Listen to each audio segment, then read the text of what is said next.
David, what's going on with Brian Cashman? I'm enjoying it, but what's your thought? Let me explain. Let me explain this part to the audience. Okay. Brian Cashman told Gary Phillips of the Daily News of Giancarlo Stanton, quote, "I'm not going to tell you he's going to play every game next year because he's not. He's going to wind up getting hurt again, more likely than not, because it seems to be part of his game." that last part there, it's part. A shot, Dan. Yeah. I mean, it's injury seems to be a part of his game. Who's done? Cashman. Why? Done. Why? You don't survive that. What do you mean? That is unacceptable. What, that telling your the GM truth? calls out your player that way. He's telling the truth, David. I don't care. The business we're in is not telling the truth. The business we're in is public posturing. It's telling the media and the fans the best message you can, always being positive, always having the back of your players. You think for 1 minute that this is going away? You think that Aaron Judge is going to stand for Cashman calling out his friend Giancarlo? No chance. David, hold on just a second. Go get your glass of water. Go find water. We'll come back to you here. You did excellent use of the cough button. Amazing. There. Better than anyone here has used it in 20 years. Just want to make sure you're okay. But you're saying something very strong there, David. You're saying Cashman is done. No one else is saying that. No one else is also saying that the A's are staying in Oakland. Who is this kook? What are you doing?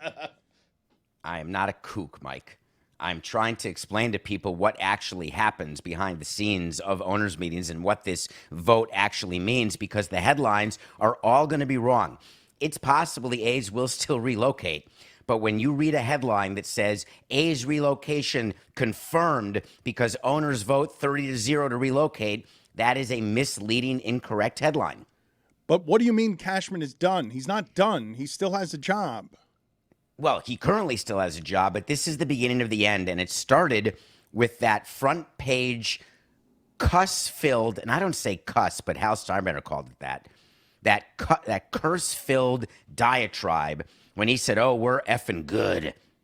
I don't know what everybody's talking about." Cashman's acting in a way I've never seen him act since he started in baseball, and he's been at the Yankees a long time, and it can get to you, and I feel like that he has maybe something snapped, because when you say that about your player who you're paying $32 million for, who you traded for, is that really the sign of somebody who's going to stick around? Hal Steinbrenner is going to have no choice if the Yankees don't perform this coming season. He's finally going to have to do what George would have done years ago, and that's fire Brian Cashman. David, you said he upset Aaron Judge. He upset the clubhouse, potentially other players. How do you know the players in that clubhouse aren't thinking what Brian Cashman said? That this guy is getting $32 million a year and he never plays 100 games. I love where your head's at, because it doesn't matter. None of that matters, even if the players think it.